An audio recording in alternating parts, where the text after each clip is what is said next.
प्रभु यीशु मसीह के नाम से सबको जय मसीह की। आज का वचन है 98वां भजन संहिता, उसका 3रा वचन। उसने इज़राइल के घराने पर की अपनी करुणा और सच्चाई की सुधि ली, और पृथ्वी के सब दूर दूर देशों ने हमारे परमेश्वर का किया हुआ उद्धार देखा है। मेरे प्रियो, इस भजन संहिता का लेखक अपने जीवन में परमेश्वर का अनुग्रह को पाया है। परमेश्वर अपने जीवन में कार्य करते हुए वह महसूस किया है। उनके जीवन में जो कार्य हुआ है वह उस व्यक्ति के चारों तरफ जो देश के लोग जो है परमेश्वर का किया हुआ उद्धार को देखा है। और पहले लाइन में इस प्रकार लिखा है, उसने इज़राइल के घराने पर की अपनी करुणा और सच्चाई की सुधि ली। यानी कि बहुत दिन से किया हुआ प्रार्थना का उत्तर मिला। बहुत दिन से जो कठिन परिस्थितियों में यह भजन संहिता का लेखक सामना करता रहा, एक दिन परमेश्वर ने उनका सुधि ली। इस विषय को चारों तरफ के लोग देखा है। मेरे प्रियो, आपके और हमारे जीवन में परमेश्वर कार्य करेगा। हम हो सकता है बहुत सारे कठिन परिस्थितियों के मार्ग में गुजर रहे हो, ज़रूर एक दिन हमारे संकट का अंत होगा। परमेश्वर हमारे भी सुधि लेगा। उस कार्य को हमारे चारों ओर जो भी लोग रहते हैं वो लोग देखेंगे। हमारे जीवन में जो परमेश्वर का कार्य है, उस कार्य को लोग, इस संसार के लोग, हमारे आसपास के लोग देखेंगे और आश्चर्य करेंगे। मेरे प्रियो, हमें परमेश्वर ज़रूर उद्धार करेंगे। हमें परमेश्वर ऐसे ही छोड़ने वाला नहीं है। हम संकट में पड़े हैं, उस संकट में हमें रखने वाला नहीं है। ज़रूर उस संकट का अंत होगा। हमें ज़रूर परमेश्वर एक ना एक दिन उद्धार करेगा। उस बात को चारों तरफ के लोग, हमारे जो चारों ओर में लोग हैं, वह लोग देखने पाएंगे। परमेश्वर किस तरह सुधि लेता है, हमारा सुधि लेता है। हम संकट में पड़े हैं। हम संकट में पड़ने का कारण बहुत सारे हो सकते हैं। हमारे पापों की वजह से, गलतियों की वजह से, या परीक्षाओं के कारण भी हो सकते हैं। हमें अपनी करुणा के द्वारा सुधि परमेश्वर लेता है। एक तो हमारे ऊपर परमेश्वर करुणा रखता है, चाहे एक दिन गुस्सा भी होए, अगले दिन उनके करुणा दया हमारे ऊपर जो उन्होंने रखा है, उस दया के कारण वह हमें सुधि लेगा। वह हमारा पिता है। एक दिन ताड़ना कर सकते हैं, लेकिन हमेशा गुस्से में नहीं रहेंगे। हमें अपने सीने से लगाएंगे, गले लगाकर हमें माफ़ करेंगे और अपने करुणा के द्वारा हमें बचाएंगे, सुधि लेंगे। दूसरा, सच्चाई के द्वारा हमें सुधि लेंगे। अगर हम पीड़ा में पड़े हैं, संकट में पड़े हैं, परीक्षा में हम तड़प रहे हैं, तो उनके सच्चाई के द्वारा हमें सुधि लेगा, हमारे लिए न्याय करेगा। हम किस वजह से हम परेशान हो रहे हैं, उस परेशानी को वो जानते हैं।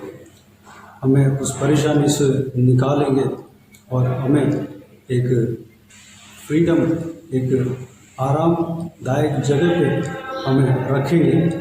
हमें सुधि लेंगे, हमें उद्धार करेंगे, हमें आशीष देंगे। मेरे प्रियो, उस महान परमेश्वर को हम उपासना कर रहे हैं, धन्यवाद कर रहे हैं। जिस तरह इस भजन संहिता का लेखक ने कहा, हम भी कहेंगे, एक ना एक दिन कहेंगे।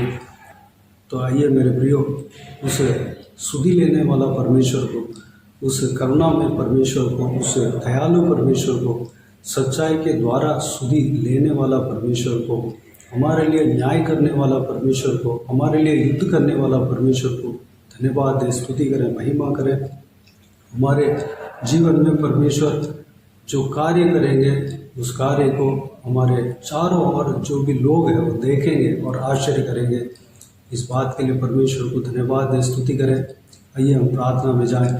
प्यारे पिता दयालु परमेश्वर, आपको धन्यवाद देता हूँ आज के इस आपके बहुमूल्य वचन के लिए। आपको धन्यवाद देता हूँ परमेश्वर, बीते हुए दिनों में हमें संभाला, बचाया, सुरक्षित रखा। आपको धन्यवाद देता हूँ आज का इस भजन संगीता के द्वारा हमने जो कुछ भी मनन किया परमेश्वर, हालेलुया, सारे बातों के लिए धन्यवाद देता हूँ परमेश्वर। इस भजन संगीता का लेखक का जीवन में आपने जो कार्य किया, हमारे जीवन में भी आप कार्य करने का सामर्थ रखते हैं, इच्छा रखते हैं परमेश्वर। हमें हमेशा संकट में रहने नहीं देते हैं परमेश्वर। एक ना एक दिन हमें छुड़ाते हैं, निकालते हैं, उद्धार करते हैं, हमें सुधि लेते हैं परमेश्वर। हमें अपने करुणा के द्वारा हमें सुधि करते हैं, लेते हैं परमेश्वर। आपके वचन के द्वारा, सच्चाई के द्वारा हमें सुधि लेते हैं, हमारा सुधि लेते हैं परमेश्वर। एक ना एक दिन हमें उस संकट भरे कठिन परिस्थितियों से हमें निकालेंगे। आपको धन्यवाद देता हूँ परमेश्वर। इस सारा व्यूअर्स, जो कोई भी जन इस वीडियो को देख रहे हैं, हर एक का जीवन में आप इसी तरह कार्य करने वाले हैं। धन्यवाद देता हूँ परमेश्वर। सबको सुरक्षित रखना, संभालना परमेश्वर, सबको संकट से, कठिन परिस्थितियों से छुटकारा देना, हालेलुया, आराम जो जिंदगी देना परमेश्वर, शांति देना उनके जीवन में पिता। जो तूफान आंधी उनके जीवन में चल रहा है, उस परिस्थितियों को परमेश्वर बदलना पिता। धन्यवाद। सारा दुआ प्रार्थना को सुना, ग्रहण किया, धन्यवाद देता हूँ। जो कोई भी जन इस वीडियो को देख रहे हैं, हर एक का जीवन में कार्य करना, हालेलुया, किसी को भी कोई भी कमी घटी ना होने देना, भरपूर आशीष देना पिता। कोई भी जन बीमार हो उनको आपके हाथों में सौंपते हैं, उन्हें छूना, चंगा करना प्रभु यीशु मसीह के नाम से चंगा होने पाए। अगर किसी को दुख हो, तकलीफ हो, सारा दुख तकलीफ को दूर करना, परेशानी को दूर करना, आंसू को पोंछना। जिनको जो भी प्रार्थना का विषय है, उस प्रार्थना का विषय का उत्तर देना परमेश्वर। धन्यवाद देता हूँ, उत्तर देंगे, धन्यवाद देता हूँ। बुजुर्ग व्यक्तियों को आपके हाथों में सौंपते हैं, महिलाओं को आपके हाथों में सौंपते हैं, छोटे बच्चों को आपके हाथों में सौंपते हैं। सभी को सुरक्षित रखना, सभी के ऊपर आपके हाथ हमेशा बने रहने पाए परमेश्वर, हमें देना। और भी सारे बातों को आपके हाथों में सौंपते हैं। सारा आदर महिमा जलाल आपको मिलते हैं। सारा दुआ प्रार्थना प्रभु यीशु मसीह के नाम से मांगते हैं, सुना, ग्रहण कर। आमीन, आमीन। प्रभु यीशु मसीह के नाम से प्रभु यीशु मसीह का आशीष और अनुग्रह हम सभी के ऊपर बने रहे। आमीन, आमीन। मेरे प्रिय, इस चैनल को सब्सक्राइब करें और शेयर करें। अगर किसी को भी प्रार्थना का विषय हो तो डिस्क्रिप्शन में दिए हुए नंबर पर कॉल करके प्रार्थना करा सकते हैं। हम आपके लिए प्रार्थना करेंगे। आप अपने व्यक्तिगत प्रार्थना में हमारे लिए प्रार्थना कीजिए। इस सेवकाई के लिए, इस सेवकाई का उन्नति के लिए, सेवकाई में जुड़े हुए हर एक जन के लिए, हर एक आत्मिक उन्नति के लिए, तरक्की के लिए, आत्मिक आशीष के लिए, संसारिक आशीष के लिए, पारिवारिक आशीष के लिए प्रार्थना करें। प्रभु ईश्वर आप सबको आशीष दें। बिगड़े हुए परिवार एक साथ होने के लिए प्रार्थना करें, ज़रूर प्रार्थना करें। प्रभु यीशु आप सबको आशीष दे। इस सेवकाई के द्वारा परमेश्वर आपके जीवन में कार्य किया हो वो भी हमें बता सकते हैं, ताकि हम सब मिलकर परमेश्वर को धन्यवाद दे सके, महिमा कर सके। प्रभु यीशु आप सबको आशीष दे। आमीन, आमीन।